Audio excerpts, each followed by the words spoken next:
12 Faces of Sober Speaks podcast, episode 51. I am your host, Kenneth Watson.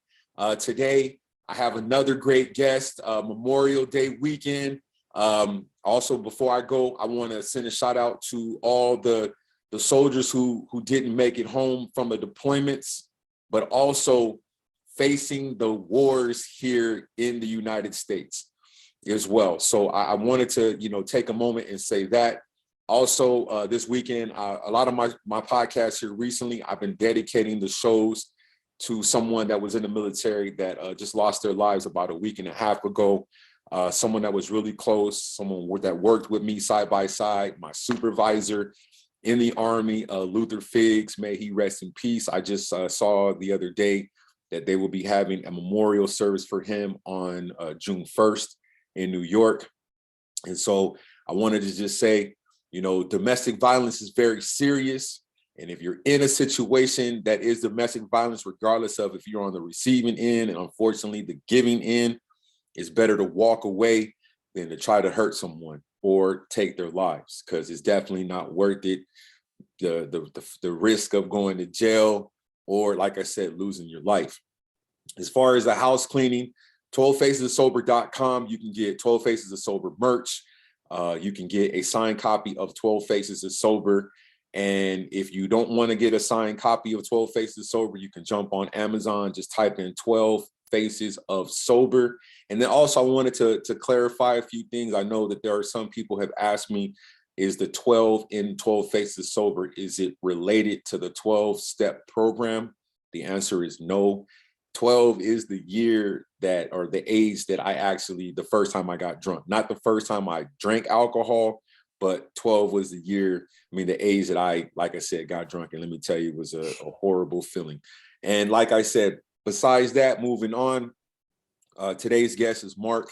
He is the host or co-host of Off the Rails Recovery Podcast. I had the honor of being a guest on their podcast. The episode 46 right now is currently on YouTube and other platforms. Mark will also touch on that probably towards the end in terms of where you can actually follow and find the podcast.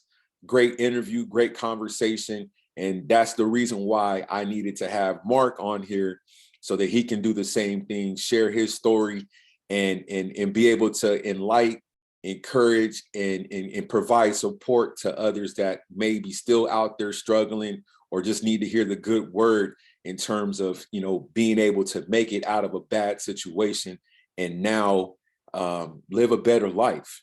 And also, congratulations to him as well. He just had a baby. So congratulations to him and his family on the new addition. I didn't forget Mark, so I wanted to make sure I touched on that as well. But Mark, welcome to 12 Faces Sober Speaks podcast. You can go ahead and, just jump in, let us know where you're from, and, we'll go from there. Welcome. Kenneth, man, thanks a million for having me. It's an honor to be here, and had to return the favor, man. You came on our podcast, you did an amazing job, and hope I can come close as you did. Come on, man. In terms of how well you did. So, yes, man, love that intro. And yeah, man, my name is Mark Strickland. I'm one of the co-hosts of Off the Rails Recovery. I'm 30 years old. I'm from a place called Corner Brook, Newfoundland in Canada, small town. And yeah, man, I could share my whole story if you want. I'm a pretty open book here, Kenneth. Yeah, so whatever you want to know, man, just let me know. So let's go back to the start of it. Were you in a household that may have experienced drinking or drugging? Like, what was it like for you growing up? Like, what was some of your first? Well, no, we'll just talk about your growing up, your childhood. Did you see any of this stuff going on in your home? Yeah, man. There's alcoholism on both sides of my family, and it's always been something my parents, talk to me about, and they're like, be careful with alcohol, right? Because it runs in the family. But my drug of choice is actually cocaine, and I led to doing drinking led me to doing cocaine, really, right? And those two things go hand in hand. And growing up, I was always a bit self-aware of how addiction could come through drinking. But I also witnessed my nan abused prescription drugs growing up, and that wasn't really talked about. So I witnessed drug abuse in that regard growing up fairly regularly, and but it wasn't talked about like alcohol was. So I didn't really think that would be a problem growing up. Okay. So when was the first time that you or when did you actually begin to experiment? I mean, you said that you had, your family, they had those conversations with you, but just like any other youngster, we don't always listen. We feel like, okay, yeah, in one ear, out the other. Yeah. And we still want to try it and see like, okay, is it what they're really saying? So how was that for you? Oh man, it's fairly regular, man. I guess high school, started drinking, smoking a bit of weed, and I love drinking, man. As soon as I started drinking, I loved it. It kind of, made me feel better about all the emotions I suppressed over the years, and it was just like kind of an escape, really. Okay. Now you mentioned that you lived in, you said Newfoundland, Canada. Yes. Yeah, Newfoundland. Oh, Newfoundland. Okay. Now, Yeah. what was the culture and the climate as far as that? Because I know here in the States, like I said, I guess it just depends. I can recall, drinking in high school, experimenting with the drinking in elementary school because, my father was an alcoholic, and, so the alcohol was readily available. Now, did you find yourself, a high school student that was only, drinking on the weekends, or did the weekends lead to, okay, I'm going to drink more than just during, on the weekend, and now it's a during the week type of thing? Yeah, man, absolutely. There's a huge drinking culture where I'm from. Like if you have one drink in your hand, you're a pussy basically, right? Like, and it's pretty toxic. And high school, it was just like a weekend partying type thing. And I went to university after high school. I was playing basketball, partying. And back then it was fun, right? So I guess I was drinking on the weekends, going out partying every weekend. Then from there, when I was 21 years old, I started doing cocaine, and it's same as that party scene, right? And so then the things went hand in hand. So every time I drank, I would do drugs, and that'd be on the weekends. I turned 22 myself. My dad started a business. The business did really well, and I'm still drinking, doing drugs every weekend, right? Mhm. But I'm working my ass off through the week. So I'm justifying it. And I'm like, you know what? Who cares if I'm drinking, doing drugs on the weekend if, I'm working 60 plus hours throughout the week, and, business is doing well, and just justifying that. Mhm. So then it starts going, like on the weekend it'd be Friday, Saturday. Then eventually it's Thursday, Friday, Saturday. And then over the course of those next couple of years, my 20s, right, you're going randomly, Tuesday night I start having a couple of drinks and doing drugs, and Thursday night, and then add on, and then I'm in my later 20s, and I'm doing drugs the drinking kind of scales back, but I'm doing drugs every day, right? Mhm. So see, there's a term that I don't know if they use it up in Canada, but just from you sharing that, it sounds like you were that functioning addict or user, because like you said, you had a Monday through Friday job, you're working in excess of hours, and then now comes a weekend, and now you're letting yourself relax, and be I guess you're rewarding yourself. So you go from that Yes. to now there's a shift and now you're adding days during the week, and it's not just a weekend thing. Did you find yourself at any point where, okay, now it's taking over, and you may have started to miss work or come to work late, or your performance at work was enabled because you couldn't function like you used to because of the fact that, okay, I was functioning fine during the week, but now I'm, starting to abuse, during the week. So now it could have grown to a problem. Oh man, absolutely. You hit it bang on. And that switch happened pretty quick too, right? Like I'll be late for work. Days I'll just call in sick and be like, nah, I'm not doing it today. And towards the end of it there, like before I went to rehab, I was missing work regularly, pretty much just stopped going, and I regret that, and I beat myself up a lot about it. But yeah, it was. And when you look at kind of, I don't know if you ever looked at like the cycle of dependency with alcohol, right, or addiction, you kind of start losing those skills that you once had because all your time is devoted into drinking or using drugs. So that was the case for me, right? So I'm using to deal with these emotions, and then I kind of lose my ability to cope with my emotions, and then my skills start depleting, and then it's just this vicious cycle where the only thing I can do is just use, really. So it's been amazing, being able to build back, things that I lost in those times. Now, you just mentioned emotions. What were some of the emotions that you were facing to where it was like, okay, I wanted to basically detach myself from reality and put myself basically in a whole different world. So what were some of the things that you were dealing with? Awesome question, man. I've always struggled with like addiction and anxiety, or depression and anxiety, sorry. So ever since a young age, I've been anxious as long as I can remember. Depression probably started when I was like a teenager. And when I mentioned drinking for the first time, like that was one of the first times where you're like, I don't have to feel that way.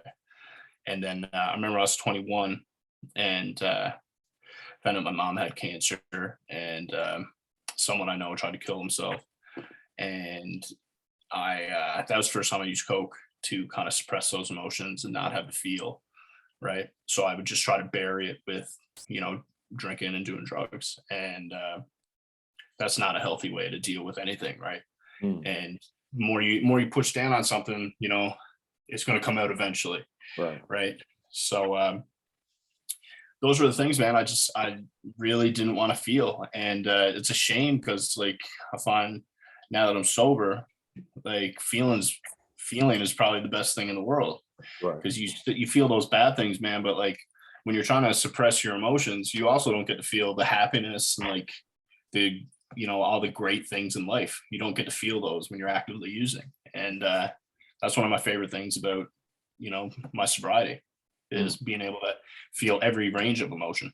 And then you touched on like anxiety and depression and experiencing it at a young age. Now, was that something that was explained to you, or because I felt like because of the environment that I grew up in, I'm not gonna lie, being the only Black person in a predominantly Hispanic neighborhood, and being different and not understanding, like, why is it everybody here doesn't look like me?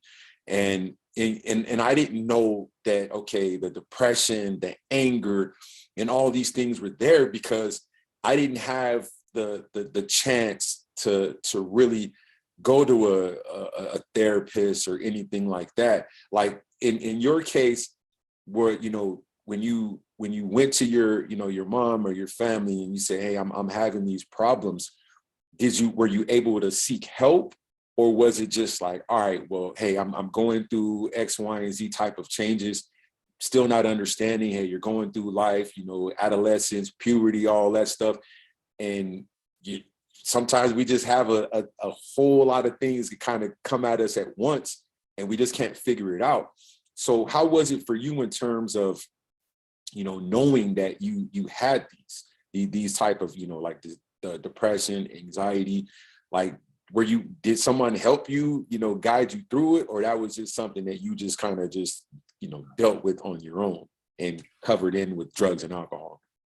Man, again, that's a sweet question. And I think growing up, man, I was kind of, and I know I can kind of understand where my parents are coming from in terms of like trying to teach me how to be grateful, and I'm super grateful for everything they've done for me. But like when you go to them and you're like, this is how I'm feeling, they'd be like, well, people have it a lot worse, type thing, right? And that can kind of be a bit toxic because it doesn't really allow you to deal with what you have going on, right? So you can still be grateful, but you still need to process what you're going through, I believe. Mm-hmm. So so I'd be kind of nervous about like bringing anything forward, and I'd just kind of suppress it. Mm-hmm. And from there, man, I did that pretty much my whole life. And myself and my boys were talking about it the other day, and we were like, I found when I play sports and stuff, that would be like an outlet. Like I would just be like an angry motherfucker playing sports because like all these emotions would like resurface. Like someone would elbow me or something playing basketball, I'd be like, fuck you, man. And just like freak. Right. And like, that's just how those emotions would come out. And so I think, these are kind of things I had to learn on my own. And the last couple of years, the last year probably, because I've been sober now almost 9 months. So the last year I've been able to really focus on that. And, when I'm feeling a certain type of way, I'm able to kind of acknowledge it and deal with it as it is. Mm-hmm. And so one thing I learned when I was at rehab, we did a morning check-in, right? So every morning, everyone there, we go through it. We talk about how we're feeling mentally, physically, emotionally, spiritually. And this is a tool like I'm gonna use this for the rest of my life, with my daughter, my family. And so every morning we kind of go through that. And I think it allows us to understand how everyone's feeling for the day, find out why we're feeling that way. And you can kind of base how your day is going to go with people around you if you have that open discussion at the beginning of the day. And then you mentioned rehab.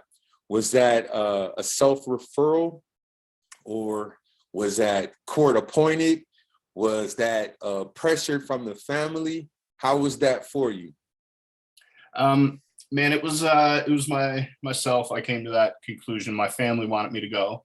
Mm-hmm. Right. They were aware of my problem, and they were doing everything they could, right, to help me.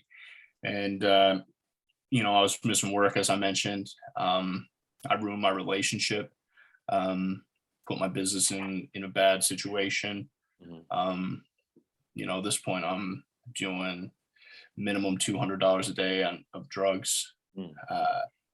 So one day my dad, he came over, and I've told this several times, and I was like looking at him, and I could look in his eyes, and like I could tell he didn't know who he was looking at. And I understood that because like at this point in my life I couldn't even look in the mirror, right? Mm-hmm. So at that point I was just like, man, I'm ready to get help. And within a couple days, I went from Newfoundland to because rehabs needed a 3-day detox. So I went to a center in Ontario, and within 3 days I was up there. Sorry about that. No, someone's at the door. I was trying to tell my lady to go get the door. I'm sorry. No worries, man. But, no worries. Yeah. Excuse me. So okay, damn, I lost my thought. But so number one, that's good that you your family recognized that you needed to go and get the help, because I will say that the very first time I did, and I don't know if I mentioned it on your podcast, how it was for me is that my dad tricked me. And I wasn't even thinking. Like I was staying with him. I got into some trouble in Arizona and came back to Minnesota. And I just like magically, like one day, And it was December of 2008. And he's like, let's go for a ride. Take your bag with you. I'm like, okay, where, and then we went to the rehab facility. And I know you live up in Canada, so you guys have winter a lot longer than a lot of people. But like I said, just south of you guys is Minnesota. And here I am walking down in the hood with a suitcase. And I said, I'll be damned if I go into rehab, because I didn't feel that I had a problem. I was blaming everybody else around me, even though I was involved in a bad relationship, and it led me to get to that point of just total destruction. And the same thing too, like, and I know I may have mentioned this as well. I was just like that. When I first graduated college, I was back in 2003. I was dedicated to work. I wanted to work. I loved money. I wasn't turning down any hours. I was working, as you say, 60, probably about the same amount, if not more, maybe a little bit less. My family never saw me. I was just constantly working. And then when I left Minnesota and went to Arizona, it was like, it went from having, getting all this money to now scraping, trying to find a job, even with a college degree. And so then that's where my depression came in. That's where my anxiety came in, because I had went to 4 colleges and universities, from out of, I went to 4 colleges, and it took me 5.5 out of 6 years to get my bachelor's degree. And here it is, I'm deep in debt as far as student loans, and just could not land a job, could not get my foot in the door. And as I mentioned, my degree, my bachelor's degree is in radio broadcasting. I couldn't even get in the door, to let alone apply for a job. So here it is. Now I got to take a job just to survive, but this is not where I went to school. So that's when I ended up picking up the drinking, because of the fact, like, I couldn't understand. Like, I'm sitting in class every day, studying late nights, early mornings, trying to, better myself in the long haul. And then here it is, reality slapped me in the face and was like, nah, we don't care that you have this degree. We don't care if before, you had 3 or 4 years of experience. And so I understand completely. And that's, to me, is what's key about, my podcast, is that I try to connect the dots in between my guests, because it's like our stories are so similar. And so the message to others is to know, like, man, okay, you're not alone. We all, our stories kind of, they might be different as far as a location, but some of the same issues, anxiety, depression, change of scenery, not figuring out life, and gotta miss work because, we would rather go drug and drink than to go make money. Because I pass up a whole lot of money when I could have been like, okay, I'll deal with my problems later, but let's go get this money, and it's hard, because, like I said, sometimes people aren't talking to us in regards to, like, trying to get that help. Like, okay, you might want to just go see somebody, go to an AA group or NA group or whatever it is. But so my question to you is, like, because that's what I wanted to say. You said you started off your day in terms of your emotions and everything. And it clicked in my mind, because the last time I was in rehab, and that's where the Faces of Sober came from, because we had it was like an emotion sheet. So, we had to carry the folder into the group, and then it would be like all these different faces. And it was like, okay, how are you feeling today? And then you like, frustrated. Why are you frustrated? Okay, X, Y, and Z is going on. And it was later in the day, but mostly a lot of people would have more of not, the happy emotions, because nobody wanted to be in rehab, but it was just the fact of like, okay, I'm going to just tell it like it is. And then once I started to work the program itself, it was like, okay, these negative emotions or bad emotions are now turning into positive. And as, with each day, and getting further and further away from the negative, my ex-wife and other negative things in my life, it was like, okay, these bad emotions are, being, as you say, suppressed. And now a different emotion is, because I'm working on my health. I'm working on my physical, my spiritual, and trying to make, a better me, even though it took like three or four rehab stints to realize it. but it does take time. So was that the only time you went to rehab, or have you been to any other, detoxes or anything like that? Yeah, man. A couple of that was wicked point about the, you got to deal with those, right? And one of the things I find is you can't get to those happy emotions unless you deal with those negative emotions, right? Correct. So that's like in that emotion sheet, like you got to deal with those bad ones to get to the happy ones. You can't just skip the bad ones, right? So rehab, yeah, man. So last year I went in June last year for a month, and I got out, and I ruined my relationship through my using. So after rehab, Rebecca came and visited me when I was in Ontario. So that was awesome. I'm sober. I'm feeling great about myself. I finally am, I got a deal on my mental health. I'm finally have a prescription for, my anxiety, my depression. I feel like I got a hold of it. And, then I'm like, maybe I don't even have a drug problem type thing, which is crazy. But I go back home to Corner Brook, Newfoundland, and I use again as soon as I get back. So what I do there, I fly up to my mom's house in Ontario for a couple weeks, Mhm. just to get those 2 weeks of clean out. I go back home. I find out Rebecca's pregnant, and this is like something that I it was a crazy emotion. I'm like, man, I'm just new in this sobriety thing. I didn't know how to handle it. Emotions were all over the place. I'm like, fuck, man. Well, how have I dealt with my emotions in the past? Just used, right? So relapse there, and my family came over and they're like, Mark, man, like we got to get a hold of this, and I was like, I absolutely agree. So from there, I went to another facility. Um, didn't really like this place a whole lot, so I spent a month there, and I didn't like it. I won't even get really into why I didn't like it, but then I went back to Newgate, which was the place that I went to in June. I went back there for another month. So I spent 3 months over like a 5-month period, I guess, in rehab this year. So yeah, man. Those were the best choices I've ever made, though. Um, and I'm very happy I did that because I'm in the best place in my life right now. And I truly don't think I would be here today if I never made those choices, right? That's good. And I salute you because, it, like I said, I've been to, 3 different rehabs, 3 different states here, here in America.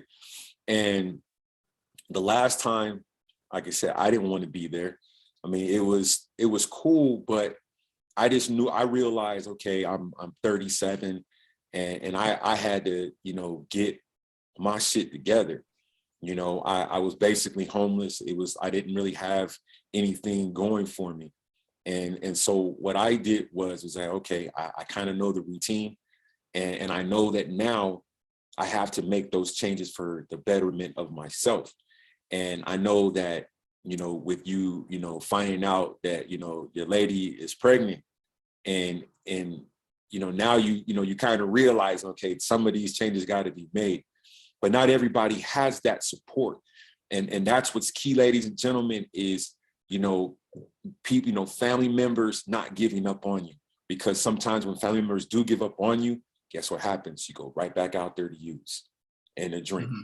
And in your case, your family did not give up on you. And so I salute your family most definitely, because we lose a lot of people out there to that, because they might be far away, thousands upon thousands of miles away from their family, and all they may have is the person that they're dealing with, or they're just there by themselves. So that to me is awesome that you had that. So now that you are, you're out, and now you're preparing to be a father, or is this your first child? Or is this, Yeah, that's my first. So now you're clean and sober, and so how has life been now? how has it been for you today in terms of just, okay, making the necessary changes for you and those around you? So how was that for you?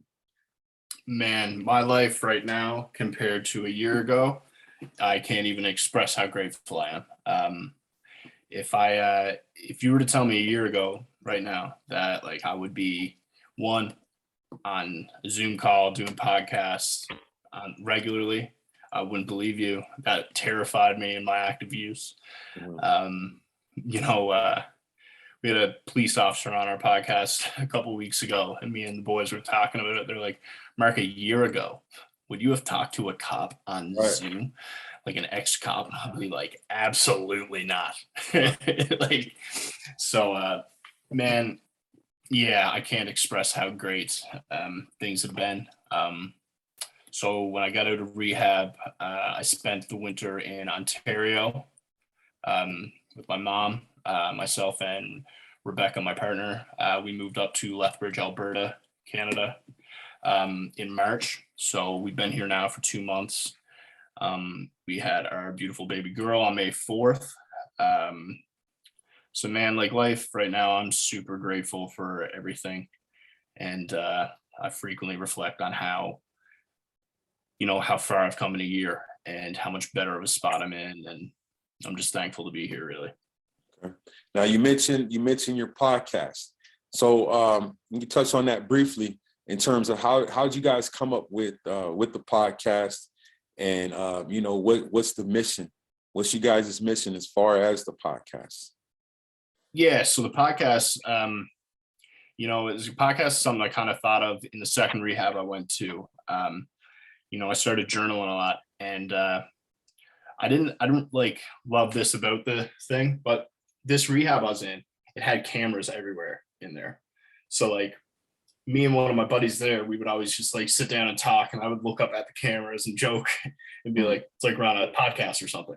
So anyway, I went from there, I went to Newgate, and I met Dave and Jared, and three of us just clicked. We talked about everything, and came up.